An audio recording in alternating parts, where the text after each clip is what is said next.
வணக்கம் நண்பர்களே, நான் உங்கள் புதுவை சுதாகர். இன்றைய தினம் நம்ம காணொலியில் என்ன பார்க்க போறோம் அப்படின்னு பார்த்தோம்னா, எக்கோ கார்டியோகிராம்ல எம் மோட் அப்படின்னு சொல்றாங்களே, அந்த எம் மோட்னா என்ன? நிறைய பேர் என்ன சொல்றாங்க, எம் மோட்னா மோஷன் மோடுங்க.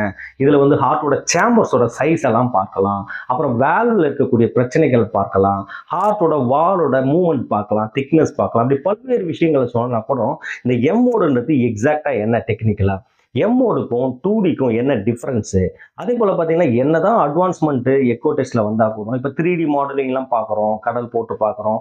என்ன இருந்தாலும் இந்த எம் மோடோட வேல்யூ வந்து இன்னமும் குறையிலே சொல்லலாம். அதில் நிறைய டயக்னோஸ்டிக் ஆஸ்பெக்ட் இருக்குதுன்னு எடுத்துக்கலாம். அப்படி இருக்கக்கூடிய இந்த எம் மோடை பற்றின டெக்னிக்கலான 5 விஷயங்கள் நம்ம பார்க்க போகிறோம். அதே போல் டயக்னோஸ்டிக் ஆஸ்பெக்டில் ஒரு 5 விஷயம் பார்க்க போகிறோம். இந்த வீடியோவில் 10 முக்கியமான எம் மோடை பற்றின முழுமையான டீட்டெயிலை நம்ம பார்க்க போகிறோம். தொடர்ந்து பாருங்கள். இது நம்ம சேனல் புதுவை சுதாகர். நம்ம சேனல் உங்களுக்கு பிடிச்சிருந்ததுன்னா சப்ஸ்கிரைப் பண்ணி வச்சுக்கோங்க, உங்க நண்பர்களுக்கெல்லாம் ஷேர் பண்ணுங்க.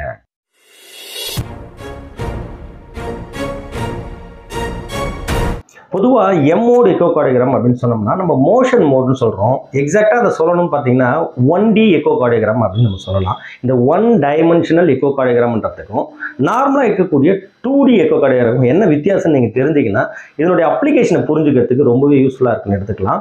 அதாவது பார்த்தீங்கன்னா 2D அப்படின்னு சொன்னோம்னா ஒரு வீடியோவை எடுத்துக்கலாம். ஒரு நிகழ்வு நடக்குது, ஒரு கார்டியாக் சைக்கிள். அந்த கார்டியாக் சைக்கிள் ஒரு சைக்கிள் முடிஞ்சதுக்கப்புறம் அடுத்த சைக்கிளை வீடியோவில் நம்ம எப்படி பார்க்க முடியும்? ஒரே ஃப்ரேமில் தான் பார்க்கணும், ஒன்று மேலே ஒன்று. அப்போ விஷுவலா பார்க்கும் போது மட்டும்தான் உங்களுக்கு 2D எக்கோகிராம் வந்து ரொம்ப உதவியா இருக்குன்னு சொல்லலாம். ஆனா இந்த 1 டைமென்ஷனல் எக்கோல பாத்தீங்கன்னா, அதாவது எம் மோட்ல பார்க்கும்போது ஒரு ஃப்ரேம், ஒரு கார்டியாக் சைக்கிள் முடிஞ்சதுக்கப்புறம் இன்னொரு கார்டியாக் சைக்கிளை நம்ம வந்து கிராஃபிக்கலா அப்படியே ரெப்ரசன்டேஷனாக பார்க்கலாம். இதை டைம் பேஸ்டையும் பார்க்கலாம். 1 டைமென்ஷனல் அப்படின்னு நம்ம ஜென்ரலாக எடுத்துக்கணும்னா ஒரு இமேஜாக பார்க்கலாம். இமேஜில் என்னென்ன விஷயங்கள் பண்ணலாம், நம்ம எதை வேணுமோ மெஷர் பண்ணலாம், எவ்வளோ தூரத்தில் இருக்குது எல்லாமே பண்ணலாம். ஆனால் வீடியோவில் பண்ண முடியுமா? ஒரு இன்சிடென்ட்டை மெஷர் பண்ணுறதுக்குள்ள அந்த வீடியோ மூவ் ஆகி போயிடும். அதுதான் 2 டைமென்ஷனல் எக்கோ கார்டியோகிராம். எம் மோடுன்றது நம்ம ஒரு இமேஜ் மாதிரி எடுத்துட்டு அதை வந்து மெஷர்மெண்ட்ஸ்க்கு யூஸ் பண்ணலாம். அதாவது டைமென்ஷனை மெஷர் பண்ணலாம், கேவிட்டியோட சேம்பரோடைய டோட்டலாக இருக்கக்கூடிய வால்யூமை மெஷர் பண்ணலாம். இது மாதிரி பல்வேறு மெஷர்மெண்ட் விஷயத்துக்கு யூஸ் ஆகிறதால தான் இந்த எம் மோடு வந்து ரொம்ப உதவியாக இருக்குன்னே சொல்லலாம். 5 முக்கியமான டெக்னிக்கல் விஷயங்கள்ல முதல் விஷயம் என்ன அப்படின்னு பார்த்தோம்னா, இது வந்து ஒரு 1 டைமென்ஷனல். நான் ஆல்ரெடி சொன்ன 1 டைமென்ஷனல் உங்களுக்கு நல்லா புரிஞ்சிருக்கும்னு நினைக்கிறேன். ஒரே டைமென்ஷனில் இருக்கிறதுனால இதுல மெஷர்மெண்ட் எடுக்கிறதுக்கு ரொம்ப உதவியா இருக்குன்னு சொல்லலாம். அதனால எம் மோட் அப்படின்னு பார்த்தீங்கன்னா இது 1 டைமென்ஷனல் இமேஜ் அப்படின்னு நம்ம சொல்லலாம். இந்த இமேஜை யூஸ் பண்ணி ப்ரீஷியஸா மெஷர்மெண்ட் எடுக்கிறதுக்கு உதவுனே எடுத்துக்கலாம். ரெண்டாவது விஷயம் என்னன்னு பார்த்தீங்கன்னா டீடைல்டு மோஷன் அனாலிசிஸ் அப்படின்றாங்க. மோஷன் அனாலிசிஸ்னா நம்ம கார்டியாக் ஸ்ட்ரக்சர்ஸ் ஒவ்வொரு ஈவெண்ட் டைனமிக்கா, அதாவது ஃபர்ஸ்ட் ஈவெண்ட் நடந்து முடிஞ்சு அடுத்த ஈவெண்ட் நடக்கிறத முழுமையாக கேப்சர் பண்ணுறதுக்கு இந்த எம்ஓ தான் உதவுனே சொல்லலாம். அதனால தான் இந்த ஸ்ட்ரக்சரல் டைனமிக் சேஞ்சஸை வந்து இதில் பார்க்கலான்னு சொல்கிறாங்க. அப்போ டீடைல்டு அனாலிசிஸ்க்கு வந்து இது உதவுனே எடுத்துக்கலாம். மூன்றாவது விஷயம் என்னன்னு பார்த்தீங்கன்னா டெம்போரல் அனாலிசிஸ். டெம்போரல் அனாலிசிஸ் அப்படின்னு நீங்கள் சொன்னீங்கன்னா டைம் நம்ம எடுத்துக்கலாம். எந்த ஒரு விஷயத்தை நீங்கள் டைம் பேஸ் பண்ணி அனலைஸ் பண்ணாலும் அதை டெம்போரல் அனாலிசிஸ், டெம்போரல் ரெசல்யூஷன் அப்படின்னு சொல்லுவாங்க. இந்த டெம்போரல் ரெசல்யூஷன் பார்க்கறதுக்கு நம்ம எம்மோட வந்து எக்ஸ் ஆக்சிஸ் ஒய் ஆக்சிஸாக நீங்கள் பார்த்தீங்கன்னா ரொம்ப கிளியராக புரியும். எக்ஸ் ஆக்சிஸில் நம்ம டைமை பார்க்கலாம். கார்டியாக் சைக்கிளில் முதல்ல எப்படி கண்ட்ராக்ஷன், ரிலாக்ஸேஷன், சிஸ்டாலி, டயஸ்டாலி எல்லாம் பார்க்குறோம்ல, இது எல்லாமே எக்ஸ் ஆக்சிஸில் ஃப்ரேம் பை ஃப்ரேம் வரும் நமக்கு. அதே போல் ஒய் ஆக்சிஸை பொறுத்த அளவுக்கு நீங்கள் மெஷர்மெண்ட்ஸ் எடுக்கலாம், டிஸ்டன்ஸ் கால்குலேட் பண்ணலாம். இப்போ எல்வியோட இன்டர்னல் கேவிட்டியில் இருக்கக்கூடிய டிஸ்டன்ஸ்லாம் நீங்கள் கால்குலேட் பண்ணணும்னா இந்த மோடில் ரொம்ப ஈஸியாகவே பண்ணலாம். அதனால டைம் பேஸ் பண்ணியும் பார்க்கறதுனால சிஸ்டாலிக் டைமில் ஹார்ட்டோட டைமென்ஷன்ஸ் எப்படி இருக்கு, டயஸ்டாலிக் டைமில் எல்வியோட டைமென்ஷன்ஸ்லாம் எப்படி இருக்கு அப்படின்றத மெஷர் பண்ணுறதுனால இந்த டெம்போரல் ரெசல்யூஷன் அதிகமாக இருக்கக்கூடிய ஒரு விஷயமாவே நம்ம பார்க்கலாம். அதற்கடுத்து நான்காவது விஷயம் என்னன்னு பார்த்தீங்கன்னா விஷுவலைசேஷன்.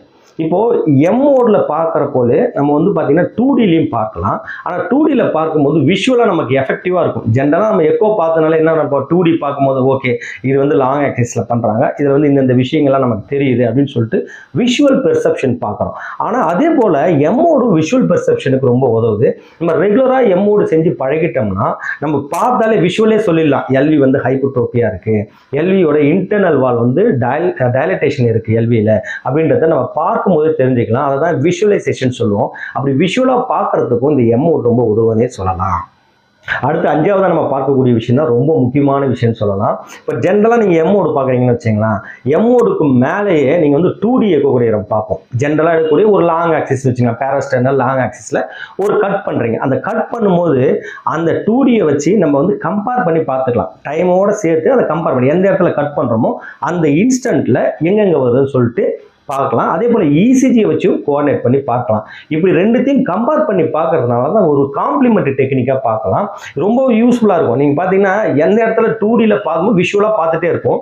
பார்க்கும்போது கரெக்டாக கட் எடுக்கிறதுக்கு இப்போ மைக்ட்ரல் வேலோட லீஃப்லெட்டில் நீங்கள் கட் பண்ணணும்னா 2D இருந்தால் மட்டும்தான் எம்மோடு எடுக்க முடியும். அதனால் 2Dயோட சேர்ந்து பார்க்கறதுனால இதோட பெனிஃபிட்ஸ் அதிகனே சொல்லலாம். இப்போ 5 விஷயங்கள் பார்த்தோம். என்னென்ன பார்த்தோம்? முதல் விஷயம், இது வந்து ஒரு 1 டைமென்ஷனல்.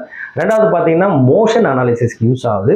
அதுக்கடுத்து பார்த்தீங்கன்னா டெம்போரல் ரெசல்யூஷன் அதிகம், விசுவலைசேஷனும் இதில் இருக்குது. அது மட்டும் இல்லாமல் இது ஒரு காம்ப்ளிமெண்ட்ரி டெக்னிக்காக எடுத்துக்கலாம். ஓகே, இப்போ வந்து 5 டெக்னிக்கல் ஆஸ்பெக்ட்ஸ் பார்த்துட்டோம். இப்போ வந்து டயக்னோஸ்டிக் ஃபேக்டரில் ஒரு 5 விஷயத்தை பார்க்கலாம். ஃபர்ஸ்ட் விஷயமா பார்த்தீங்கன்னா ஹைப்பர்ட்ரோபி அண்ட் டைலட்டேஷன்.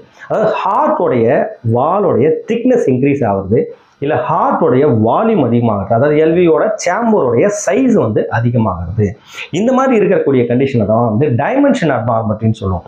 ஃபர்ஸ்ட் விஷயமா அந்த டைமென்ஷன் அப்நார்மாலிட்டியை மெஷர் பண்ணுறதுக்கு எம்மோடு தான் யூஸ் ஆகும். இப்போ எம்மோடில் தான் நீங்கள் வந்து மெஷர்மெண்ட் பண்ண முடியும். நான் சொன்னேன் ஆல்ரெடி, வீடியோவில் போய் மெஷர்மெண்ட் பண்ண முடியாது, இமேஜில் மெஷர் பண்ணலாம் அப்படின்னு சொன்னேன். அதே மாதிரி இந்த எம்மோடு கட் பண்ணி எடுக்கிறதுனால எல்வியோட திக்னஸை பார்க்கலாம், எல்வியோட லேயரோட வால் திக்னஸ், செப்டமோட திக்னஸ், எல்வியோட இன்டர்னல் டயமீட்டர் எவ்வளோ இருக்குது அப்படின்னு பார்க்கலாம். அதே போல் ஏட்ரியல் டயமீட்டர், என்னென்ன விஷயங்கள் நம்ம டைமென்ஷன் வைஸ் மெஷர் பண்ண முடியுமோ எல்லாத்தையுமே இதில் பார்க்கலாம். அப்படி டைமென்ஷன் மெஷர் பண்ணுறதுனால நம்ம என்ன கண்டுபிடிக்கலாம் அப்படின்னு பார்த்தீங்கன்னா, பேஷண்ட்டுக்கு வந்து ஹைப்போட்ரோபி இருக்கா, இல்லை டைலட்டேஷன் இருக்கா, ஹார்ட்டில் வேறு விதமான ஸ்ட்ரக்சரல் ப்ராப்ளம் என்ன இருக்குது அப்படின்றத கண்டுபிடிக்கலாம். அது மட்டும் இல்லாமல் வால் மோஷன் அப்நார்மாலிட்டி அப்படின்னு சொல்லுவாங்க. ஹார்ட்டோட வால் இருக்குல்ல, இப்போ ஒரு பேஷண்ட்டுக்கு ஹார்ட் அட்டாக் வந்துடுது, அந்த ஹார்ட்டோட வால் வந்து மூவ் ஆகாது. அது ஏன்னா அங்கே இருக்கக்கூடிய செல்ஸ் எல்லாம் வந்து நெக்ரோசிஸ் ஆகிறதுனால ஹார்ட்டோட வால் மூவ்மெண்ட் வந்து குறைஞ்சிடும். ஹைப்போகைனட்டிக், ஏகைனட்டிக், அதே போல் சொல்லணும்னா நார்மலாக இருக்கக்கூடிய ஹார்ட் மூவ்மெண்ட், இந்த மாதிரியான விஷயங்களை அசஸ் பண்ணுறதுக்கும் இந்த எம்மோடு ரொம்ப உதவியாக இருக்குன்னு சொல்லலாம். எப்படி சார், இப்போ எம்மோடு வால் மூவ்மெண்ட்டை வந்து நம்ம 2Dயில் தானே நல்லா பார்க்கலாம், எம்மோடில் எப்படி பார்க்க முடியும் நீங்கள் கேட்கலாம்.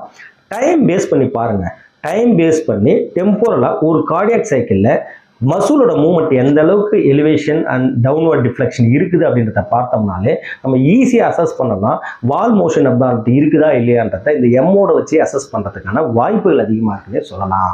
டயக்னோஸ்டிக் ஆஸ்பெக்டில் மூன்றாவது முக்கியமான விஷயம் என்னன்னு பார்த்தீங்கன்னா வேல்வுலார் ஃபங்க்ஷனல் அசஸ்மெண்ட்னு சொல்லலாம். ஹார்ட்டோட வேல்வு ஃபங்க்ஷனலாக நல்லா இருக்கா, ஃபிசிக்கலாக நம்ம பார்க்குறோம், ஃபங்க்ஷனலாக நல்லா இருக்கா, ஹார்ட்டோட வேல்வு வந்து ப்ராப்பராக க்ளோஸ் ஆகுதா, ப்ராப்பராக ஓப்பன் ஆகுதா, லீஃப்லெட்டோட திக்னஸ் வந்து ப்ராப்பராக இருக்கா, அந்த திக்னிங் அது மட்டும் இல்லாமல் ரெஸ்ட்ரிக்ஷன் எதனா இருக்கா மூவ்மெண்ட்டில், இல்லை க்ளோஷரில் ஏதாவது கஷ்டப்படுதா, அதே போல் பார்த்தீங்கன்னா ஹார்ட்டோட வால்ஸ் வந்து நேரோவாக இருக்கா, ஸ்டீனோசிஸ் அப்படின்னு சொல்கிறோம்ல, ஹார்ட்டோட வால்வ் நேரோ ஆகிறதுனால பிளட் ஃப்ளோ வந்து கம்மியாக இருக்கும். அதே போல் ஹார்ட் வால்வில் லீக்கேஜ் இருக்கும், ரிகர்ஜிடேஷன் சொல்லுவோம், அதனால் ப்ராப்பராக க்ளோஸ் ஆக முடியாது. இந்த மாதிரியான விஷயங்கள் எல்லாமே எம்மோடில் தான் ரொம்ப தெளிவாக பார்க்கலாம். ஏன்னா அதில் தான் மெஷர்மெண்ட் எடுக்க முடியும், ஆல்ரெடி நான் சொல்லியிருந்தேன். அதனால் வேல்வுலார் அசஸ்மெண்ட்டுக்கு ரொம்பவே உதவும் இந்த எம்மோடு. நான்காவது முக்கியமான விஷயம் என்ன அப்படின்னு பார்த்தீங்கன்னா ஹார்ட்டுக்குள்ளே இருக்கக்கூடிய மாஸ், அதாவது பிளட் கிளாட் ஆகிருக்கிற ஒரு மாஸோ இல்லை டியூமரோ ஏதோ ஒன்று இருக்குன்னு வச்சிங்களா, ஹார்ட் சேம்பருக்குள்ளார ரத்தம் வந்து கட்டி இருக்குது, த்ரோம்பஸ்ன்னு சொல்லுவோம் நம்ம நார்மலாக. அப்படி இருக்கக்கூடிய விஷயங்களை கண்டுபிடிக்கிறதுக்கும் அது எவ்வளோ சென்டிமீட்டரோ இல்லை எவ்வளோ மில்லிமீட்டரோ இருக்குதுன்னு மெஷர் பண்ணுறதுக்கு இந்த எம்மோடு தான் உதவுன்னு சொல்லலாம். எம்மோடில் கடைசியாக நம்ம பார்க்கக்கூடிய டயக்னோஸ்டிக் ஆஸ்பெக்ட் பார்த்தீங்கன்னா ரிவ்யூ, ப்ராக்ரஸ் எப்படி இருக்குது, லாஸ்ட் டைம் வந்ததுக்கு இப்போ எப்படி இருக்குது அப்படின்றது எல்லாமே எம்மோடில் தான் பார்க்க முடியும். அதே போல் போஸ்ட் சர்ஜரியான பேஷண்ட்டுக்கு இது ரொம்பவே உதவியாக இருக்கும், ப்ராக்ரஸ் பார்க்கலாம்.